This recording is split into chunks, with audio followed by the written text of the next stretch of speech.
General Grievous is a real problem for the Jedi during his time as the droid commander.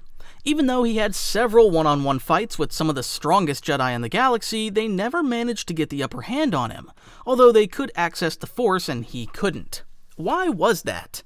How could a being that was devoid of the Force even come close to beating a Jedi, not to mention Jedi Council members, and why didn't we see the Jedi use the Force more against him? First though, here are some of the few instances where the Jedi did end up using the Force against Grievous. Obviously, Obi-Wan Kenobi uses the Force against him on several occasions. During their initial encounter on Utapau, Obi-Wan used the Force to push him into the air, and he also used it in their fight during the rescue of Eth Koth to crush him with a Magna Guard. Shaak Ti was able to land a single Force push against Grievous during their duel during the Battle of Coruscant. Eth Koth used a Force push against him when he was captured, but Grievous used his Magna Guards to overwhelm him. But how come none of the Jedi used an ability like Force Crush on Grievous? After all, we see Obi-Wan use it right here to great effectiveness. Okay, to be fair, there is one instance where Force Crush was used successfully on Grievous, and that was when he faced Mace Windu on Coruscant, where he ended up using Force Crush on Grievous's chest plates just as he was in the process of escaping with the Chancellor. While this attack didn't kill him or subdue him, it ended up damaging all of Grievous's remaining internal organs, and this is the reason for the droid general's persistent cough in Revenge of the Sith. But still, aside from these instances, no one was able to successfully use the Force against him, and no one really even tried to. General Grievous would have been considered a prime target for using the Force as a strong offense, but no other Jedi decided to use it. General Grievous was a fearsome Kaleesh warrior who was known to be a skillful warlord. During a nearly fatal shuttle crash, he was forced to take on a cyborg life as his brain, eyes, spinal cord, and a few internal organs were the only parts to survive.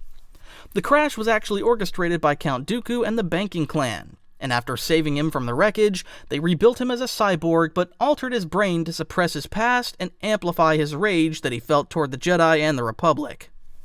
After being rescued by Dooku, Grievous was trained as a makeshift apprentice, even though he wasn't Force sensitive. Dooku taught him the 3 pillars of victory, which meant he would have to use fear, surprise, and intimidation. But if he couldn't channel all 3 of them, the best way to survive would be to retreat. This is why Grievous is known for running away and going into hiding after fights occasionally. Since Grievous wasn't able to channel the Force, Dooku taught him rather unorthodox movements to surprise the Jedi, and he taught him ways to work around the defensive fighting style of the Jedi. Finally, Dooku taught him the ways of psychological warfare, but he wasn't nearly as masterful with that as Dooku and the other Sith were. Well, the General has been making additions to his collection for several years now, and if you're anything like me, you've probably imagined what it could be like to own a saber yourself. So that's why I started my own store called Stickman Sabers, with a singular goal in mind. Make sabers that look amazing, being inspired by iconic designs, but specifically built to actually duel with. No worrying about babying them, just pick them up and go ham. They're equipped with state-of-the-art pixel technology, giving off an incredibly bright light that will light up the darkest rooms out there. And obviously have that iconic hum, just feels right the moment you switch it on. And for a limited time, if you pick a collector's saber up, you'll also get 2 combat sabers for free. So, if you ever thought about starting your own collection, this is a pretty good place to start. Links in the description, and now, let's get back to the video. So, why didn't the Jedi use the Force against him since he wasn't Force sensitive himself? During Dooku's training, they focused a lot of their combat prowess around overwhelming pressure and speed tactics. This was an ideal method for Grievous since his cybernetic body was engineered to be faster than most Force-enhanced Jedi. When his strikes were measured, he was able to strike up to 20 times per second during his peak. The point of this offense was to break a Jedi's concentration so that they wouldn't have time or space to channel their energy, but he also overwhelmed them with the unorthodox movements Dooku taught him. He utilized his cybernetic body to use all 4 of his arms so that he could attack Jedi from multiple angles at once. We saw this used during his duel with Obi-Wan, where he spun his hands around to create a buzzsaw motion. As for the speed, we also saw this used during the duel as he tried to escape on all 4 limbs, crawling away like an agile spider. These techniques gave Grievous an almost unnatural agility that was hard for even the strongest Jedi to keep up with. Grievous also wasn't really trained in any defensive measures, and all of his combat training was focused solely on attacking. His attacks were meant to utilize his cyborg strength, which made all of his blows extremely hard to block. Since the Jedi used the Force to enhance their physical abilities such as strength, this meant that a huge amount of Force concentration was used just to stand toe-to-toe with him. This left no room for the Force to be used. His talons were magnetic, which meant that he was able to root himself on any surface. Between the magnetic capabilities and the sheer strength of his metal talons, it made it nearly impossible for anyone to use the Force to push him away. We see his talons used to hold him to the outer hull of his ship when he was cornered by Anakin and Obi-Wan, and the crushing power of them was seen as the hull was broken with each of his steps. His cybernetic body was extremely heavy, weighing around 350 pounds, so even without the talons, being able to push that amount of weight would require a lot of concentration. This is why the only Jedi to ever use the Force on him were some of the highest caliber fighters. It also didn't help that the Jedi saw the Force as a means of defense instead of offense. The traditional Jedi powers consisted of Force Push, Force Pull, Jedi Mind Tricks, and Precognition. All of these were essentially useless against Grievous. On the other hand, the Sith used the Force to attack and corrupt. Actually, Palpatine's favorite Force power would have been perfect against Grievous, as lightning would have been something that he was susceptible to. In fact, knowing Palpatine, this was something that he likely designed on purpose, since he did the same thing to Darth Vader, so that he would have a means of controlling him if he ever got out of line. One might think that the Jedi could use Jedi mind tricks on him to influence him, since he still had an organic brain. But this power only worked on the weak-minded. Grievous was far from weak-minded, and his pure hatred for the Jedi would have been enough to fuel and focus his mind. On top of that, the Jedi that were powerful enough to use Jedi mind tricks had to channel an extreme amount of focus for it to work on stronger beings. Grievous's combat style was built around disrupting this concentration, so this never would have been an option for any of the Jedi who encountered him. Going back to Grievous's cybernetics, let's talk about the way Dooku altered his brain. These alterations were invasive and meant to strip away any trace of his humanity to turn him into a more effective weapon. He used surgical droids to modify the brain's organic centers so that he would have permanently heightened rage and aggression levels. He also suppressed and erased his memory of being a Kaleesh warlord known as Chimayan Jai Shalal, and he did this so that he would strictly be loyal to the Separatist movement. He was integrated with a high-speed computer processor so that he would be able to analyze and adapt to any situation. This is why he was found operating on every possible planet against any possible enemy. This allowed him to process any opponent's fighting style and figure out counters in the blink of an eye. Dooku taught Grievous all 7 forms of lightsaber combat, but he also allowed him to download knowledge of the 7 forms so that he would have instant access to it through his neural pathways.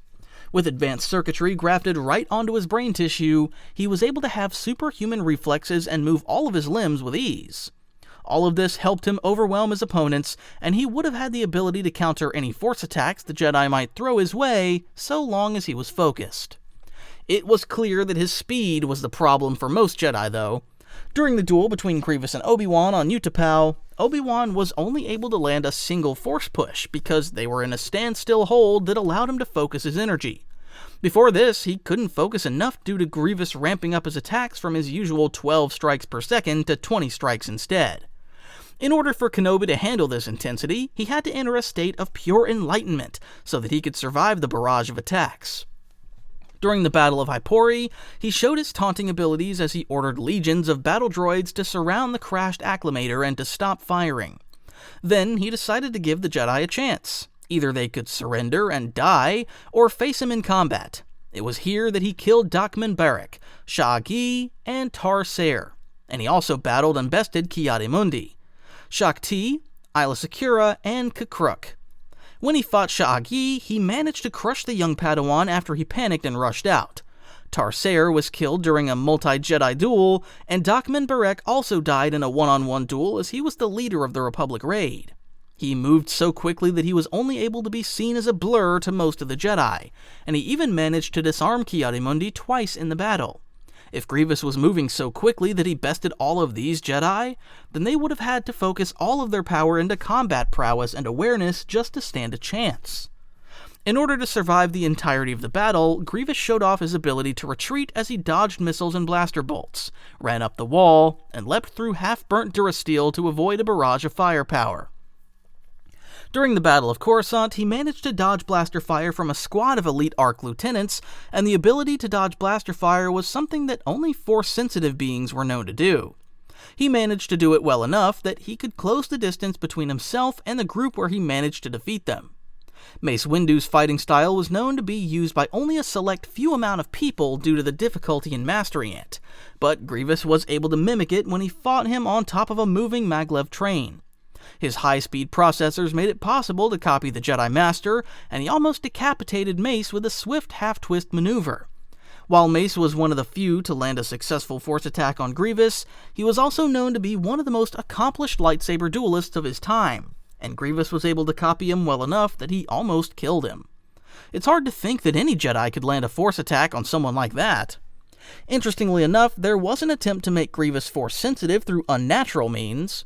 When Dooku turned Grievous into a cyborg, he also gave him a blood transfusion using some of the blood from the frozen body of the deceased Jedi Master Cybernetic.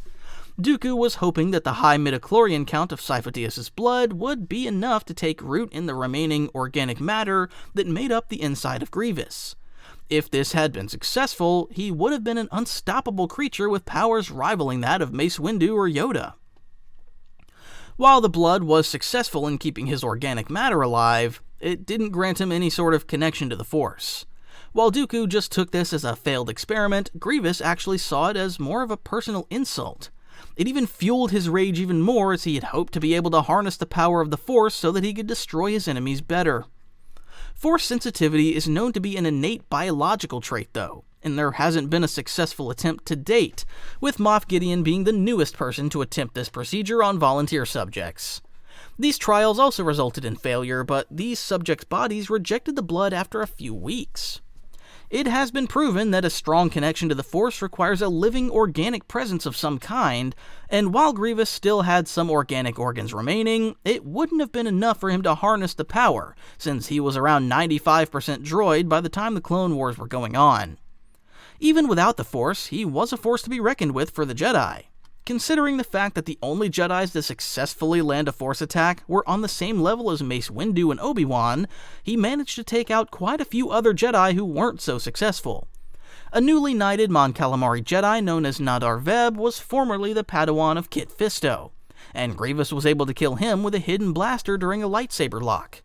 This showcased just how devious he was, and unlike the Jedi, he didn't have a code that he fought by. Prior to the Battle of Utapau, Grievous also killed Jedi Master Jamar, and he managed to kill the instructor known as Roran Karab, who was defending Chancellor Palpatine. Tarsair was killed by Grievous slamming his head into the ground with his foot, showcasing the power of his appendages. He also killed Ursema Du during an ambush in the Geonosian catacombs, and she was considered his very first Jedi kill. All of them were considered to be capable Jedi, but none of them were able to overcome his speed and physical pressure, and definitely weren't able to land any Force attacks. Unlike Mace and Obi-Wan, the other Jedi Grievous fought weren't nearly as powerful, which meant that they had a limited amount of Force energy to use. The Jedi don't have an infinite pool of Force energy to use in combat, and in order to defend against Grievous's pressure, one would have to augment their focus with the Force just to hold their own. In order to divert that energy to an attack like Force Push, they would have to drop their physical defenses, and with Grievous's speed, this would have meant that they would have been cut down instantly. Most Jedi also use the Force to sense and track their opponents by sensing the Force flowing through them as well. Since the Force flows through all living things, a Jedi strong in their connection to the Force would be able to sense the Force in their opponent. Since Grievous was 95% droid now, that meant that there would have been trace amounts of natural Force energy in what organic matter remained.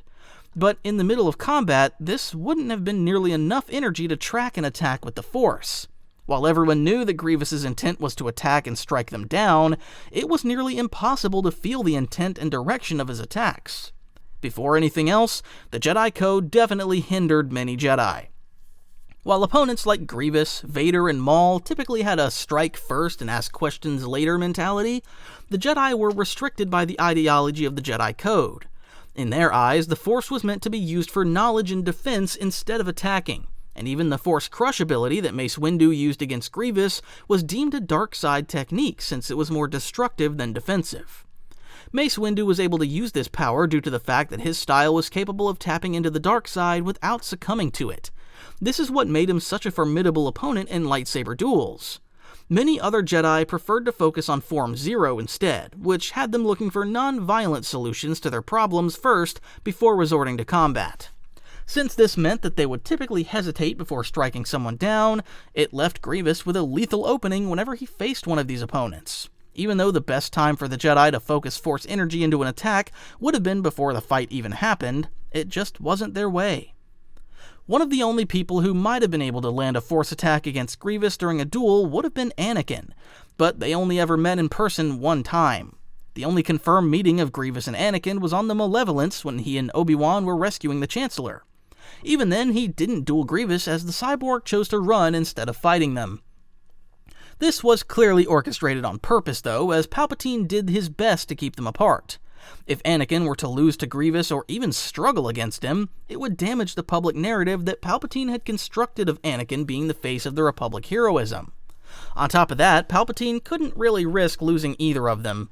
If Grievous were to fall before Palpatine was to gain his new apprentice, the war would be over, and there'd be no conflict to drive the Senate to give him lasting power.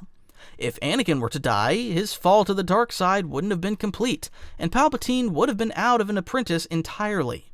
Either way, Palpatine needed Grievous to wage war, while he tailored Anakin on the side.